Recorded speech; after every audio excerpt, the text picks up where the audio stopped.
Hello, and welcome to another episode of Stan the History Man. I'm your host, Dr. Stanley Sandler.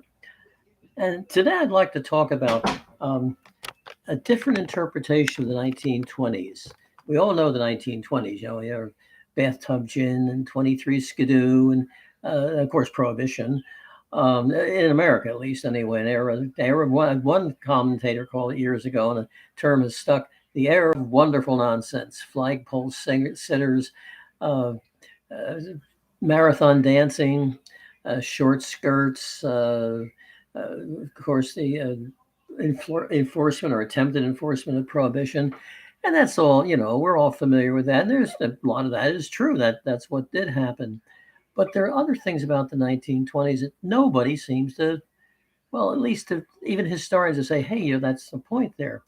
And that the biggest thing is there were no wars in the 1920s. Now you can say, oh, 10 years out of war, come on, give me a break. Well, that's true. I defy you to find a war, even a local. There might have been some um, desert punch-ups early in the 20s with the British, and they stopped it by aerial bombing. They just bombed these villages and the people in them, and then the local chiefs would then say, well, I guess we better, pay our taxes to the British, that sort of thing, stop slave raiding, whatever. And that I don't think that even went beyond 1921. So it was an era of, and it goes right through the 1920s, right through 1929. It does not end until the Dirty 30s, which was dirty in so many ways. I guess you could say officially that period of peace um, ended in 1931 with the Japanese invasion of Manchuria. But even that's not a war. They just kind of moved in. They said, well, you people aren't running Manchuria very well, the Chinese, so we'll take it over and we'll raise lots of soybeans there and we'll have law and order and railroads and, the old imperialistic argument. Of course, imperialism was still very strong then. The British Empire, the French Empire, and the Japanese Empire. We should always seem to forget when we damn imperialism. The Japanese had certainly had a huge empire that took over all the Pacific. But anyway, so there not only was there a period of peace, people said, well, now since there is the Great War is over, and now let's disarm. And here for one of the only time in history I can think of where disarmament treaties, well, I don't know, but really they did conduct a lot of major disarmament, not just here and there. We'll get rid of that missile, not get rid of that. No, they got rid of battleships, which was the way to show the power of a country. The uh, Washington Naval Conference, 1921, uh, called by the American Secretary of State Frank Briand. I think he got the Nobel Peace Prize for it. And they had like a 3-3-5 ratio for every 3 tons in Britain and the United States, Japan, or 5 ton, and three, Japan would get three. And they weren't very happy about this. Hey, look, we're a major Pacific power. Navy's everything to us, and we almost import everything. And but we still said, well, you guys, you're not a major like that. And they really resented this. And now I'm not saying it led to Pearl Harbor, but that led to some very definite feeling against the Western powers that we are looking down upon them. After all, Japan had been an ally in World War One, had ramped up a Japanese colony in China, Shandong, and before that, to everyone's incredible astonishment, all the experts and everything, had defeated the Russian Empire on land and on sea, 1905. So, the Japanese are a power to be considered, and they said that, and we said, well, 553, that's okay. But more positively, what did happen was an enormous number of battleships were gotten rid of, mostly older ones, but still, for the most part, they were scrapped. And it must have given the hard-born taxpayers of all these countries a real break to have to have all these very expensive battleships, and that was the way to determine the wealth, the strength of a country was by its battleships. Another thing about the 1920s, it was a period of economic stability and no inflation. Well, how can that be? Because the government wasn't spending, especially on the military. In 1926, I've read, the dollar was worth 100 pennies. It was worth what it said it was worth on the bill. Now, you might what most eras were in our reaction of a previous era, and I would have to understand how an era came about. That's what I call retro, the past perfect. Well, the past perfect for the people in the 1920s. Their past was the 19 teens, and that's an era well, first World War One, but also the progressive movement. All kinds of laws and enactments and regulations, not like compared to today, but still a lot of them. There's a lot of people. That's enough. And Woodrow Wilson, the president over much of that period, seemed to, and well, even Theodore Roosevelt before that. So by the partisan. I mean, Roosevelt was a Republican, Wilson was a Democrat. A lot of regulations, the railroads, the steel mills, the oil, all of these big companies, which were supposedly, and I think with a lot of truth, believed to be running the country, though, these various trusts. So, but there was the turmoil constantly, all these new laws and regulations, and the war itself, and the build up to the war, and all that. So there was a real reaction against the Democrats, and in the election of 1920, the Democratic candidate was clobbered completely. His name was Cox. I had to think twice. What was his name anyway? Cox. Although his vice presidential candidate was Franklin Delano Roosevelt Jr. President Wilson, although he was incapacitated, a victim of a stroke, still had delusions of grandeur. He could run again. And to find the more rational people, no, Mr. President, you've done wonderful work now. Now that's enough for you.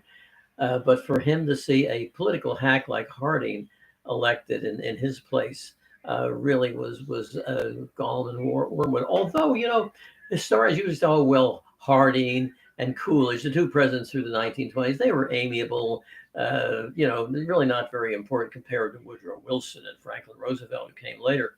Well, being a Republican, Harding felt that we can make some progress in the South towards easing restriction. He actually went down, I think it was Georgia, and gave a talk on we were all Americans, that type of thing. I didn't do very much, but at least Wilson did nothing. Wilson was an in-the-bone racist. I mean, I'm not exaggerating. Most historians would say that. He was a gentlemanly racist. He never used the N-word or anything like that. Wash your mouth, that was so boy. But he was very much so. And he, in fact, when he first got the progressive movement, like some black delegations came to see him and said, Mr. President, we'd like to dismantle some of this segregation that you are bringing into Washington. And he showed them the door. That you could think, gentlemen, that I would be motivated by political, because they said that up north there were black voters and voting machines, especially in Chicago. And they said, we can mobilize them, and he was just outraged. I mean, the idea of a politician being affected by voting patterns, he showed him the door. So anyway, Harding was a welcome change. Even he did nothing except talk, and he said he symbolized the spirit of the age when he said, "This country needs normalcy." I don't think normalcy even was a word back then, or normality, but anyway, it's kind of entered the English lexicon now. And that's just kind of the way people like to just easing off normalcy, whatever you want to call it. And so he symbolized that. Now I won't get all the details of Harding's sex life or anything. He wouldn't be interested anyway. But he died in office in 1923, and he was succeeded by the vice president, Coolidge. And Coolidge was also he was a stereotype of the Yankee, very thrifty and a man of few words. Supposedly, this is fairly well authenticated. A society came up to President Coolidge during a society affair, a dance or something. He said, Mr. President, I have a bet that I could get you to say more than 2 words. He said, you lose. So he had a sense of humor too. And the country, as you know, was very prosperous in the 1920s, but prosperity without inflation. Now, historians are quick enough to point out, but you see, a lot of it was getting a lot of air was being introduced into that prosperity through the stock market was not representing the true value of the wealth of America, and that's true. And Coolidge did warn that they were going too far, but he really didn't do much, like going through the Federal Reserve, which had been established back in the Progressive era. He didn't do much, little more than just warn that this can't go on too far. And as you know, the 20s came to an end with the crash, but there was other. Now, of course, the technology of the time was, again, the booming technology, radio. The first radio receivers were introduced in the early 1920s, and the first election was called through the KDKA in Pittsburgh in the 1920 election. And from then on, Americans were buying crystal sets and then radio sets. That was big. Probably the biggest thing of all in the 1920s, the biggest technology of all the 1920s was the automobile. Henry Ford's, he was just cranking out those Model Ts. And every year, this is the thing, you see, this is so different from us today. He was lowering the prices of the Model T. He was like, well, increased costs here and there, and inflation and what. No, it's well, I want my workers to be able to afford the Model T. And by golly, he did. Now, I'm not saying a floor sweeper in the Ford plant maybe could buy a Model T, but pretty much above that. I mean, the parking lots were jammed with Model Ts. I suppose you better not try to park a non-Model T. And it was a basic, simple car. We all know the legend of the Model T. Excuse me. And Ford was determined not to change it either, even though his son Edsel said it's getting old-fashioned now.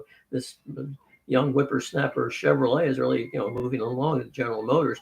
He refused to change it. So later, eventually, towards the end of the 20s, Ford did lose to Chevrolet because Chevrolet had, for example, a gear shift, not the planetary pedal thing that the Ford had. But still, you got value for your money in a Model T Ford. I'm telling you, a stripped down Roadster cost $236 in about 1926. That's about the lowest that it. Well, they didn't raise them afterward. No, that was a standard price.